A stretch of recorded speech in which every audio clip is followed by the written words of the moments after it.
Hey everyone, the title of today's video would be Emotional Intelligence, which I feel is the key to personal growth and success. Let's dive into it. So, welcome back everyone to the inner journey. I'm so glad you're here today because we're talking about something that really changed the way I navigate life, which is emotional intelligence, or what we call in today's term EQ. First of all, let me share a quick story. A few years ago, I was in a situation where I felt completely overwhelmed. I had a lot of responsibilities, which included running my business, balancing personal relationships, and just trying to keep up with life.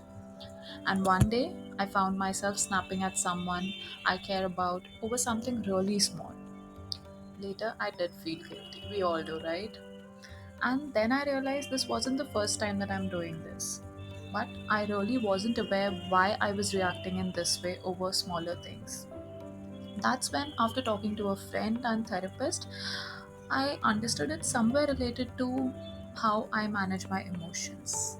That's when I started learning more about emotional intelligence and how it could help me better manage my emotions. So, if you've ever felt like you're at the mercy of your emotions and struggle to maintain calm in stressful situations, trust me, you're not alone. Today, we're diving deep into how emotional intelligence can help us understand and control our feelings, and how it can transform the way we handle life's challenges, because life is full of it, right? Anyways, so firstly, I would like to talk about why emotional intelligence matters. People might be feeling that IQ is something that gets me hired, right? But EQ is something which helps you navigate life. So, why should we care about emotional intelligence? So, in short, it affects every area of our lives, which includes our relationship, our work, and even how we handle stress. Having high EQ allows us to make better decisions, communicate effectively, and navigate conflicts with ease. I'll just share an example here. When I first started practicing emotional intelligence, I realized it wasn't just about managing my own emotions. It also meant understanding other people's emotions, especially in challenging moments. That's when we all snap, right? It made me a better listener, kind of more empathic, and ultimately more in control of my reactions, which is the most important thing. Having talked about its importance, let's see the ways in which we can build our emotional intelligence. So, talking about it, it's a skill that anyone can develop with practice. Here's how we can start working on each component of EQ. There are several components which I will talk about shortly. The first component is self awareness. Self awareness is the ability to recognize your own emotions and how they affect your behavior and thoughts. Start by paying attention to how you feel throughout the day. Journaling or meditation can help you stay in tune of your emotional state. When I began journaling, trust me, it was very difficult for me because being a person who never writes much, but still my therapist insisted I did it. And I was shocked at how many emotions I was carrying that I wasn't even aware of.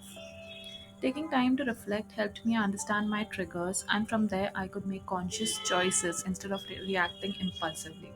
Impulsive nature is something that I was the most tired about, but this is what helped me manage and regulate it. Similarly, the next thing, as I said about regulation, is self regulation. It's about controlling your emotions, especially in times that are tough.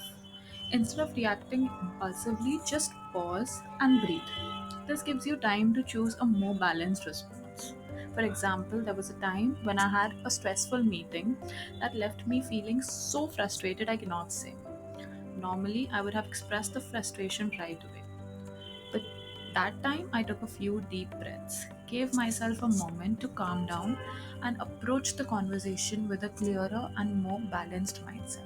It made all the difference. So it's fine if somebody is triggering you, asking you something. Just take a moment aside, ask them for some time and space, and then react where you feel when you feel more clear about it. The third component for EQ would be motivation. Motivation is about being driven by more than just external rewards. It's about having a sense of purpose and striving for personal growth. When you're internally motivated, you're able to push through any challenges and stay focused. You don't need any external validation or motivation then. Give you an example here again. When I was building my business, there were plenty of challenges, but my deep connection to the work that kept me going, even when things were very tough, my motivation wasn't just about success, it was about doing something meaningful, and that kept me going on. Then we have empathy, which mostly people are lacking these days, or we fail to understand how to empathize with others. It's the ability to understand and share the feelings of others. When one practices empathy, you can see things from other person's perspective, which is a key to building strong connections and resolving conflicts. I'll admit there were times when I struggled to empathize with others as well, especially when I was feeling overwhelmed myself. But once I made efforts to understand their perspectives, it made a really huge difference on how I interacted with people, and my relations with them improved drastically. Then we have social skills. Lastly, this involves managing relations and building a rapport with others. Good social skills are essential for teamwork, leadership, and even maintaining healthy day to day relationships. If you're not able to communicate your feelings well, I don't feel you'll be able to navigate any relationship conflicts or even your family matters for the fact. So, these are the five most important aspects in which we can build our EQ, stronger EQ. And now you'd be questioning, what if I even do this? How will it help me in my life?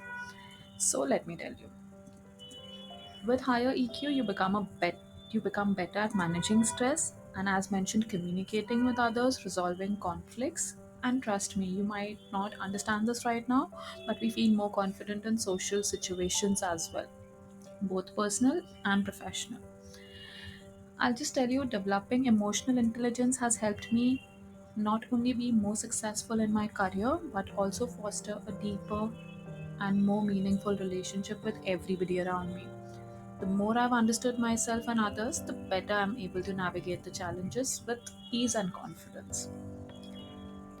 So, I would just like to end this topic by saying that emotional intelligence or EQ isn't something that we just learn once. It's not a skill, it's a lifelong journey of self awareness and growth. But I promise, the more you develop it, the better equipped you will be to handle anything that life throws at your way. Start small, pay attention to your emotions, practice empathy, work on building those strong relations. It really does make all the difference. This is my personal experience, and I wish that everybody just develops that. And if you are able to do so, just mention the same in comments or what are your thoughts about it. I would love to go through it. And thanks a lot for watching this video. If you did find it helpful, don't forget to like, subscribe, and comment for more content on personal growth and emotional well being. See you in next video. And remember, your inner journey shapes your outer world. Thank you.